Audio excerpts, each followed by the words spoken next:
Good morning student. अपने पिछले video में हमने डीएलएड सेकेंड सेमेस्टर के साइंस सब्जेक्ट के अंतर्गत पहले चैप्टर पृथ्वी और आकाश में इसके पहले टॉपिक सौर मंडल के बारे में समझा था। इस क्लास में हमने सौर परिवार का अभिप्राय, सौर परिवार की परिभाषा और सौर परिवार के पिंडों के बारे में जानकारी प्राप्त की थी। सौर परिवार की स्थिति और अस्तित्व को भी समझने का प्रयास किया था। सौर परिवार की परिभाषा को समझने के पश्चात आज हम इस टॉपिक के अंतर्गत सौर परिवार के सदस्यों अर्थात सौर परिवार के पिंडों के बारे में जानने का प्रयास करेंगे।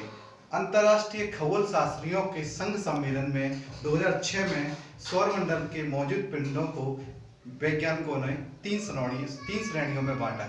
पहले जो पिंड थे वो थे परंपरागत पिंड, दूसरे नंबर पर बौने ग्रह और तीसरे नंबर पर पार्थिव ग्रह। मतलब पहले जो पिंडों का नाम था वो था परंपरागत ग्रह, दूसरे थे बौने ग्रह और तीसरे थे पार्थिव ग्रह।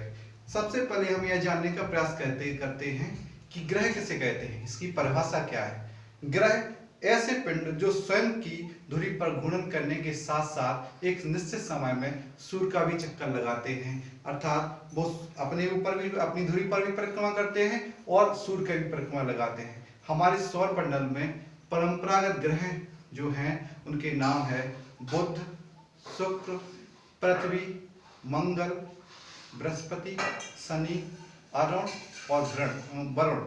मतलब जो हमने आपको परंपरागत ग्रहों के नाम बताए हैं वो एक बार आप फिर से सुन लीजिए कि परंपरागत ग्रह जो हैं वो हैं बुध, शुक्र, पृथ्वी, मंगल, बृहस्पति, शनि, अरुण और वरुण। सौर परिवार में ग्रहों की अपेक्षा कुछ छोटे ग्रह भी हैं, मतलब उनका आकार जो है वो बड़े ग्रहों की अपेक्षा छोटे आकार के हैं।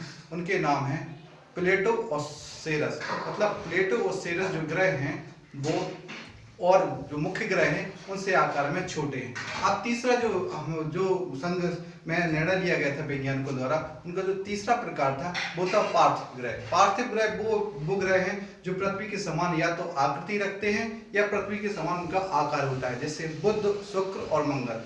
मतलब बुध, शुक्र और मंगल पृथ्वी के समान दिखाई देते हैं और पृथ्वी के समान उनकी आकृति अंतरिक्ष में दिखाई देती है। अब हम क्रम के आधार पर अगर देखें कि क्रम के आधार पर कौन सा ग्रह सबसे बड़ा है, कौन सा छोटा है, कौन सा ग्रह मध्यम आकार का है, तो उसमें सबसे पहले अगर हम क्रम के हिसाब से इन्हें आरोही क्रम में रखें या इन्हें बढ़ते हुए क्रम में रखें कि सबसे बड़ा कौन है, उससे छोटा, फिर उससे छोटा, फिर उससे छोटा, तो इसको इस प्रकार हम रख सकते हैं कि पहला सबसे बड़ा ग्रह है बृहस्पति, उससे जो छोटा ग्रह है वो है शनि, फिर शनि से छोटा ग्रह अरुण, अरुण से छोटा वरुण, वरुण से छोटी पृथ्वी, पृथ्वी से छोटा शुक्र, शुक्र से छोटा मंगल और जो सबसे छोटा ग्रह है उसका नाम है बुध। एक बार फिर से आप सुन लें कि सबसे बड़ा बृहस्पति, बृहस्पति से छोटा शनि, शनि से छोटा अरुण, अरुण से छोटा वरुण, वरुण से छोटी पृथ्वी, पृथ्वी से छोटा शुक्र, शुक्र से छोटा मंगल और सबसे जो छोटा ग्रह है उसका नाम है बुध। अब इसी क्रम में हम आगे बढ़ते हैं तो हम इनके घनत्व के आधार पर अगर देखें कि कौन से ग्रह का घनत्व ज्यादा है और कौन से ग्रह का सबसे कम घनत्व है, तो सबसे अधिक जो घनत्व वाला ग्रह है वो है शनि, शनि से जो कम घनत्व वाला ग्रह है अरुण, अरुण से कम घनत्व है बृहस्पति का, बृहस्पति से कम घनत्व नेपच्यून का और नेपच्यून से कम घनत्व जो है वो मंगल का और मंगल से कम शुक्र का। तो इसे हम क्रम से रखें कि अगर आरोही क्रम में रखें तो सबसे ज्यादा घनत्व है वो शनि का, फिर अरुण का, फिर बृहस्पति का, फिर नेपच्यून का, फिर मंगल का और सबसे कम जो ग्रह है जो घनत्व है वो है शुक्र का। अब अगली बात हम देखते हैं कि शुक्र और अरुण ये दोनों ग्रह हैं, ये घूर्णन गति नहीं करते हैं।